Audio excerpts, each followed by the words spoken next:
So, I thought about reaching out to him and making our marriage work, but before I could do that, he confessed to me that he'd been having an affair with an old friend, and it had been going on for weeks. He'd sought out her help a couple of days after we got back the test results since he used to be good friends back in high school, and she was in town for a conference. They had lunch together, and then that turned into an opportunity for him to cheat on me with her. He told me that he wanted to tell me the truth, but I just seemed so distant and sad that he was afraid of how I'd react, so he just didn't say anything, which was a pretty ridiculous reason. I remember wanting to say a lot of things after he told me, mostly wanting to scream at him, but I couldn't bring myself to do any of it. So, I just broke down on the couch and began to sob like a baby. He didn't even console me or anything, not even a pat on my arm to tell me it's going to be all right. He just sat there like a damn statue and said nothing while I cried for almost an hour. After I finally eased up a little, he told me that he was going to spend the night at his parents' place because he needed a break from everything that was going on. I begged him to stay in spite of what he'd done, but he didn't wait around.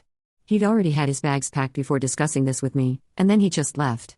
As soon as he left, I started crying again and remained in the same spot until midnight. It was pretty much the worst day of my life so far. I was so depressed that I wasn't responding to any calls or texts from anyone, not work and not even people I knew personally. So, a couple of friends and relatives had come to check up on me, but they'd leave when they realized that I wasn't going to open the door for them and let them in. I'd let them know I was still there by yelling out that they needed to leave and that I wasn't going to open the door, so they'd know I was okay and then leave. I'm grateful for the people who checked up on me honestly, because I don't think I'd be here right now if it wasn't for them. All I did was have the minimum amount of food needed to keep going, watch TV, and then sleep. I was basically a zombie for almost 2 weeks. Then one day, one of my cousins came by, and I told him to leave my living room, but he didn't go. Instead, he told me that he had important news to share and he needed to do it in person. I didn't take it seriously and argued with him, so he finally snapped and told me that he was here to inform me that my father had passed away that morning from a heart attack, and since I never checked my phone, people didn't have any way of letting me know about it. I was already pretty heartbroken from whatever had happened with Jeff, and then the news of my dad's demise just broke me even more. After my cousin, who visited me to tell me the news, left, I think I started crying so loudly that the neighbors had to come to my door to make sure I was okay. That evening, I booked myself a flight back home for the funeral, and it was really difficult because I barely knew what I was doing all throughout. I had to be helped by people I barely even knew because I was so lost, but somehow, I got back home safely and made it through the funeral. I was blank and didn't cry at the funeral much, but I'd planned on staying for 2 weeks at home with my mother so she'd have someone to count on.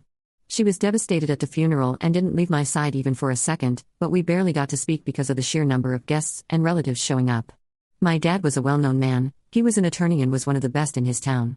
He was also a really good man, and people loved him. Some people had even traveled overseas to pay their last respects, so you guys can imagine what sort of love and respect people had for him.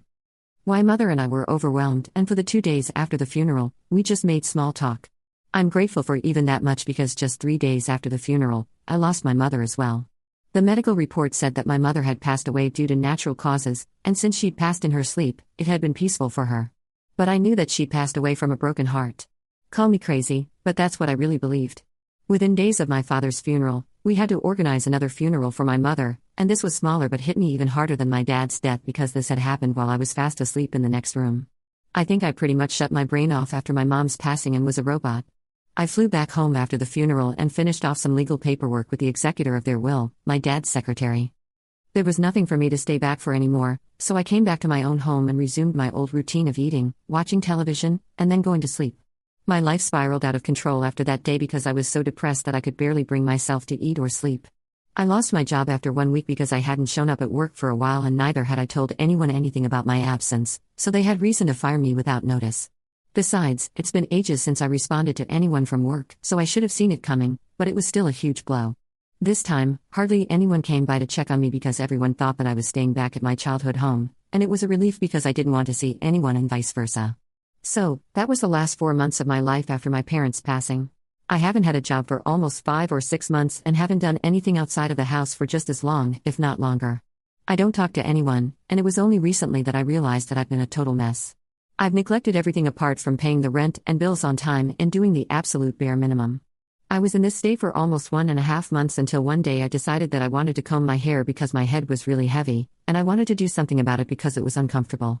I finally looked at myself in the mirror that day and realized that my hair was a rat's nest, my clothes were grimy and dirty, and my face was all sunk in and hollow, like I was straight out of some horror movie. I was disgusted by my appearance, but I still tried to brush my hair, and the plastic hairbrush snapped into two because of how tangled my hair had become. It was a small, insignificant thing, but that was a wake up call for me.